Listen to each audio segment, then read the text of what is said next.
Welcome back again to the second channel, and today you join us with more problems on the Mclaren. It's the gift that keeps on giving in terms of content, and it is a never-ending task. Now, everything on this car recently has actually been okay. I've been using it over the weekend, all seemed fine, but I did notice the temperatures for the coolant creeping ever so slightly, and the fans are pretty obvious, so when they kick in, you should be able to hear it. Passenger side, working fine, but the driver's side sounds a little bit strange, and we have had a couple of problems with the driver's side fan already. First time, the circlip for the fan actually broke off, which then caused the fan to kind of fall off in there. So we put a new circlip on it, that seemed to work fine for a few days. Then the fan, for the second time, came off its spindle. We then fixed that, but now there's something else wrong with it. And I feel like it's just one of those weak points where we've gone over this too many times now, and I can't be asked to be stuck with it, broken down and overheating somewhere very hot. So we're going to put a new one on it. But that means we need to find one, and we need to get it done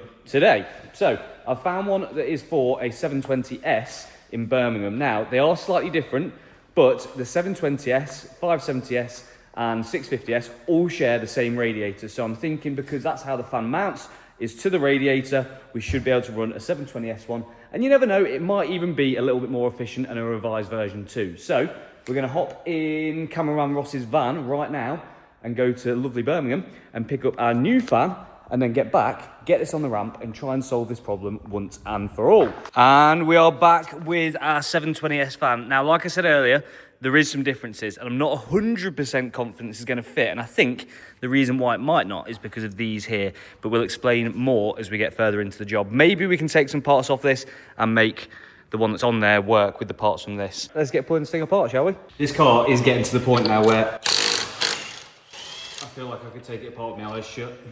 I don't know if that's a good thing or a bad thing, because it's just been non-stop working.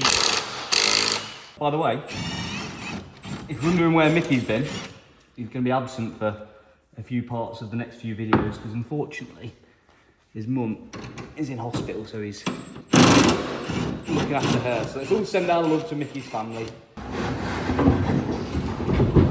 Oh, hot slider. Now maybe we can see what's up with my fan. That's not very good, is it? Can you see that? I think what's happened is the fan and the spinny bit have done this. So they should be like this. Separation. Like I said, we've had a couple of problems with this fan, and we've tried to fix it twice, and I think it's just a better option to try and do something which is a bit more permanent. So, best access. I need to take this kind of side skirt rear quarter panel off. Should be all the bolts out, and then basically on this carbon bit there's like some little tabs. So this is the bracket which holds the fan and then braces it to the body, which I think may cause us some issues with that other fan, but maybe okay, we don't know yet. It's just a roll of the dice because we couldn't get a 650S fan. All right, now I'm going to remove that bracket completely. Hello there. I'm sure this is great to watch, isn't it? Yeah. So now what I've got to do, I've got to go up with the fan, like that, which pops it off its thing. Do you see now why some people just refuse to work on something like this? Yeah. It's like, if you said to someone, I just need my fan changing on my car, you wouldn't expect to have to do all this, would you? You'd see the invoice from Mclaren, it'd be like, yeah, 14 hours of labour. Maybe not 14 hours, but it's like a lot of faff, isn't it? Where a fan on any other car, you just lean into the engine bay, it's like a clip and a bolt normally, slide it up, pull it out, replace it. Just not like that on this, is it? Right. And where are you gonna go? Where you wanna go?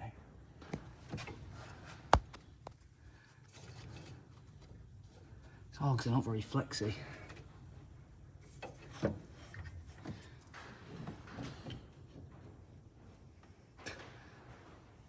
Brilliant.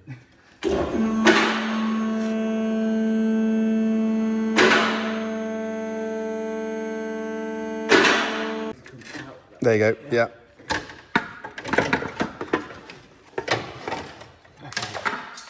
So this bit's actually fine, but that bit keeps coming off it. So we've put a new circlip on it once, on there. But I think it's melted the end of it, look at that.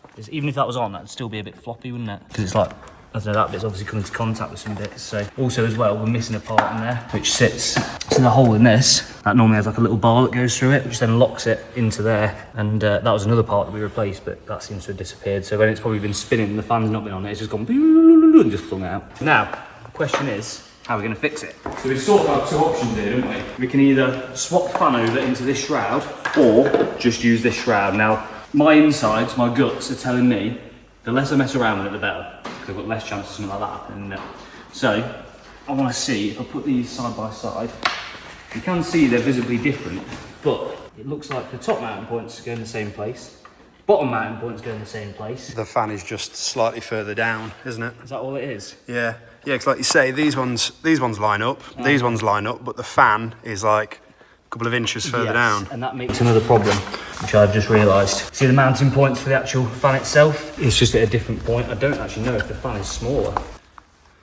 Fan is the same size. So what, make one good one from two? I think it's the way, yeah, but I think it's just basically, you see the circlip on there? Yeah. That's what we lost before, but this one feels a lot better than that. So we're gonna have to use this housing, which I'm not too mad about, because I should be able to make this work. By the way, it wouldn't be this faffy if we had a 650S fan, but they're just none for sale. All right, circlip. So we need to get this off and then separate the fan. Yes, I'm a professional. There we go. Right, so him out of there with the little pin and onto here. All right, so. Crazy how easily it comes out. Well, this is it. This is probably, that's what's happened with that one, isn't it? You can see. I think this is what's caused it. So it's come out the first time. It's wobbled a bit loose, and then it's kind of like melted the end of that a bit, because you can see the difference in how fat that one is compared to that one. So the little bit that's raised up, and then that then is probably causing it when it was working to rattle around a bit, which then probably caused the circlip to pop off again. Fans come loose, pins gone flying, nothing works. Lovely. That is on. That works nice now. I just need to get a circlip which matches this one, because I don't trust this one anymore, do you? No. Oh, who's this? Dave. Hello, Dave. You join us at a pivotal moment. Changing fans. I had a fan problem. There we go. That's the one, isn't it? So do we reckon now that is never coming off? There's no up and down movement on it, so it shouldn't have any play in it. Would you happily do a 3,000-mile road trip on that? I would. If that's how the old one was. You know what I mean? If it was held on with a circlip, the original one was held on with a circlip. Yeah. It's obviously made for purpose. That works. Don't know about that. A bit loose. That's better. And eventually, once it's obviously been on the car and it's warmed up, because that fan will get warm. Yeah. But once it'll basically when it's spinning, it'll create like its own, it's like a centrifugal force. It'll straighten itself out, okay, yeah. you know, with the heat and everything. And let's get it back on. Now, it's obvious that when I bought my McLaren, it was in a bad way, but I was fully aware of it, and that's why I've had to do all this work, and we took that opportunity to do a bit more. But the last thing you want is when you go to buy a car which you think is okay, is to find out that it's not.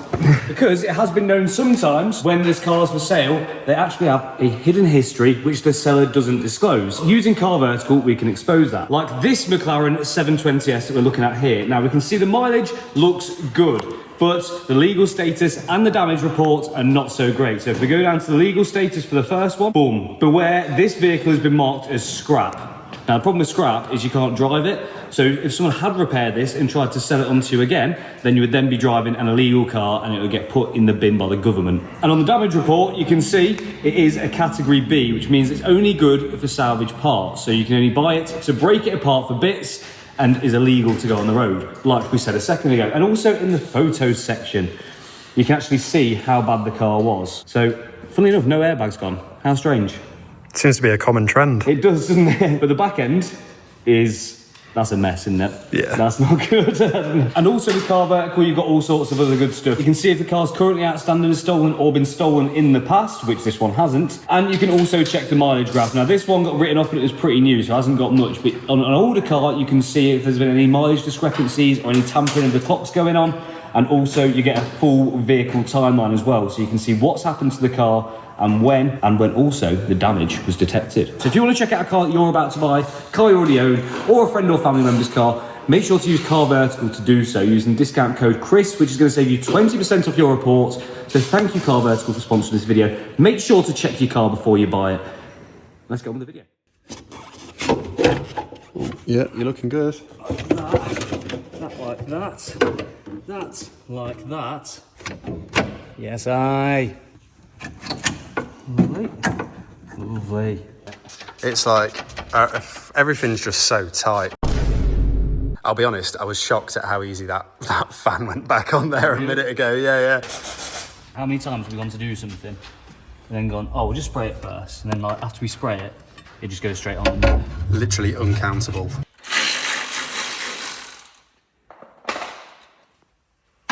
There we go, that's better. Time to bring it down. Wheels on, arch liners are on, the under tray's back on. Now we should have a working fan. Let's get the jack under. Where's he come from? That's off the fuel tank. How's it ended up down there though? Good question, don't know. And that is how you fit a McLaren 720S fan on a McLaren 650S, which I think is well worth a subscribe. And there is something else we had to do, but we didn't film it because we just wanted to get it done. But this is the ball joint off the lower front left arm. And look at that. Can you see the bend in it? Yeah, not good that. And also as well, loosey-goosey. So we had to change this out for a fresh one. But yeah, we just ended up doing it off camera because we just wanted to get the job done. But glad we got that done.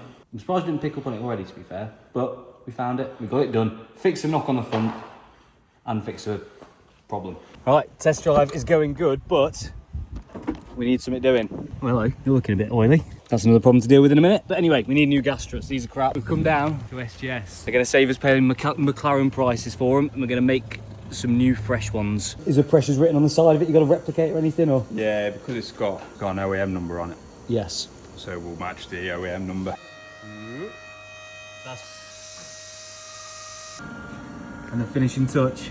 Temu. All right, I'll let you do the honours. Look at that, lovely fit. There we go, we're back, and gas struts are so much better. Before, it's kept falling on ahead, and now it shall never do that again, hopefully. So shouts out to SGS. Not only do they do the tools and stuff like that, but you can also get custom gas struts if you've got like an aftermarket spoiler on your boot or a different bonnet and it's not dealing with the weight very well. You can have custom ones made. But whilst I've been gone, Mickey's been dibble-dabbling here on the GLE, getting ready for the next video on this. And yeah, it's actually all coming together now. We made a bit of a mistake because this was the original crash bar. We bought the diesel one, which again was another mistake. So we've gone and bought the proper one from Mercedes. It wasn't too expensive, to be fair. Now we can actually start piecing it all together. And it's all making a lot more sense, which is definitely good, isn't it? Oh yeah, and we've got a new one of these rads as well, because this one is a bit mushed here. We've replaced the aircon rad. So yeah, the cool at the bottom survived, didn't it? It did. All the ones that side survived. Yep. I think one of these survived, didn't it? I can't remember which one. The main radiator survived, but the problem we had was the lugs that locate it snapped off. Yeah, of course. And I think it was a little bit bent as well. Like, it weren't obvious, Yeah, but it and was a just a bit bit of out of shape, weren't it? Bit of banana on it, yeah. Yeah, so we're going to have all new ones in the middle, new ones on this side here. We're still waiting for the oil cooler, so we've got it bridged here, but not ideal. That is looking a bit better with the new crash bar. We've now got the alley bit on that side to hold the rads. These wires here, nice new front loom you've got. That'll get rid of some faults, wouldn't it? Do you know what else, Will? The new battery we've got. Yes. Maybe we should put that on next. Yeah, we'll get the rads in, I think, and then we'll throw the battery on it and see how happy it is, yeah. Right. Oh, go on, you have to do that again. You're actually right, I can fit in the front of a GLE 63. We don't need a rad pack because we've got a Mickey. pack. I'm really looking forward to driving this. You know, because this is going to take a little while to get right because it's going to be faffy and we're waiting on some bits. But once we've got it all together, everything works, it'll be winter. Yeah. And I just want to waft to work in that. Right, rad pack's on. We've got used radiator for the front, so it was on back order. We've got a new one here, and then the one in the middle of those two is new as well. Getting there, isn't it? Just needs to, well, this side we've got to go on. That side we're still waiting for an oil cooler. I'm going to try and get a part number for it and get it used because we've been waiting weeks now. But apart from that, front end is coming together. It is looking pretty good. Yeah, I'd say so too. So now let's think, time to throw the battery on? I think so, yeah, definitely. Well, the battery is in the most awkward place to access, but we've got it here anyway. Let's do that now. Whew. Success. Great success. Well, the dashboard lighting up like that's always a good sign. Oh, is it lighting up, is it? Yeah, oh, that's cool. All right, we're just going to scan everything. Now the ignition's on and staying on. We've just flicked through all the warnings on the dash. And I'd say there was nothing scary, was it? It was just airbags, lights. Headlights and airbags, Yeah. really. Right, let's go through all of the faults. So I'll put you in here so you can get a little bit less glare off the screen. So this is the PTCU, the drivetrain control unit. There we go. So communication with the fan, which isn't plugged in. Fan isn't plugged in. Coolant pump isn't plugged in. Coolant pump isn't plugged in. Coolant pump isn't plugged in. Exhaust flap is not plugged in. Temperature sensor for charge air coolant short circuit to ground. Does the charge coolers plugged in? Maybe not, maybe. Radiator shutter not plugged in. Yep. And multifunction camera is not plugged in. So they're all easy. And everything else, I'm gonna be real, we've got right front short range radar and left front short range radar. These are the two outermost parking sensors, which obviously aren't plugged in. The Parktronic system, which is gonna be to do with like the radar, all 6 parking sensors on the front bumper and something else. So there's only 8 faults there, which is probably all of those. Distronic is to do with the radar not being calibrated. Rear passenger compartment seat heater control. That is going to be seat heater control because the seat's not plugged in. Head-up display. That'll probably be due to some part of the interior not being plugged in, I'm going to say. Should we check? Communication with the rain sensor has a malfunction. I'd say that was the issue. I wonder why. This is what's, I mean, I don't want to jinx it, but this is what No, seems I good know. about this car. It just tells you what's wrong. Exactly what. And it makes sense. Ambience lighting is going to be from this door card not being on, and also that trim over there. So now the battery's on. The next bit we want to get out is this. Right, let's just start pulling some bolts out. Yes. That's going to have quite a few plugs on it, so got to be a bit more careful with this. Here's where we are. There was a multi-plug underneath the middle, so we had to kind of like take it off and over. And the last one we've got to take out is this one, which is hiding behind here. Go for it, Mickey. All things considered, the wiring was a bit of a mess, but not that bad to get out. There is the heater controls removed, and then this should be free. Lovely. I like this car so far. Yeah, I do. I'm probably going to change my tune when it comes to actually getting everything working, but for now, I like it. Right, there is everything we need out of the interior. The next big job we've got in here is swapping out the dashboard, and then it's reassembling all of that. The interior normally isn't the worst bit to do, so it's nice just to be able to get that done. Even if the outside's not 100%, at least then we can sit in the car and like get a feel for what it's going to be like. We can all just sit in there and just vibes like. Yeah. And I'm back. Mickey's got the seat belts out, so they're ready to send off. Next thing, let's pop the headliner out. Get ready to take these off, but also we can have a look, see what's going on with this, because it won't go down off the button, so I'm guessing something inside is bent. This is the hack to dropping the headliner. Oh yeah, it's on a hinge. That- I've seen that so many times, I can't believe I didn't think about that. And then there's a little pincher there. Yeah, and down she comes. Once this wire's out, it should just drop then, right? Oh, yes. I will hang on to it, so to be fair, if it does drop, you've got a big hole in the middle, so you'll be fine. Go on, Mickey. You've got this. That is now removed, and I've got everything unplugged. I think we go through the boot. Maybe we just go through the windscreen. Lovely stuff, look at that. It's actually in pretty good nick considering the curtain bags are gone. All right, time to look at the sunroof. I think we've found the problem. This arm here needs to be, yes. So I don't think we're missing anything. No, and it doesn't look broken, it just No. can't just come out of place. Well, I turned around for 2 seconds and Mickey reckons he's got it back in. Is it gonna work? Well, I think you just got to test drive it. Oh no, we've been trying to get the ignition on and rang the SOS thing by accident. How do we stop it? No, you've done it again. No. No. Hang up, hang up, hang up, hang up, hang up. There we go, yes, got rid of it. There's been a development by Michael over here. Because, well, the glass is out for a start, and we can see now where the problem lies. There is a bent piece of metal just here. That piece there, which is facing over that way, should be straight like that. So yeah, we need to try and figure out, one, if that's savable, but I think it should be. And two, how to get this piece out so we can straighten it, put it back together, make sure everything's straight, and then have a working roof. All right, final check over on the Macca. We've found a leak to just a very minor one on the underside of the coolant tank, and also realised that we haven't tightened the bolts up for it, so it moves around. So we're going to get that in place now, get that nipped up. Hopefully that should be solid then. It's all the old Mclaren clips. Yeah, they're not very good, are they? They're 10 years old, and we should have known better, really. In an ideal world, we would have changed all of the pipes and all of the clips for nice, really good ones, rather than the Jubilees aren't the best, but neither are the single-use things, and sorted. Right, fastened up on here. Right, titanium water cap going on. Down she goes. Click. Click. Right, let's get the Mclaren off the ramp. Porsche's coming on. Time for V2 of the Porsche track setup. You guys ain't seen this car for a while, but here she is. Actually one of my favourites. It's just really enjoyable to drive. It's been solid. Engine's been sweet. It's had no leaks. Brakes are sound. Everything's sweet. Apart from one thing, suspension. Even though it's the original suspension, mostly all round, starting to show its age a bit. It's a 10-year-old car, and we've got a couple of little knocks on the front, I think from the top mounts or a drop link, and the rear suspension is kind of squeaking with bumps in the road, so I think the shocks are a bit worn. So what we're going to do now is start version 2 of this car's kind of track setup.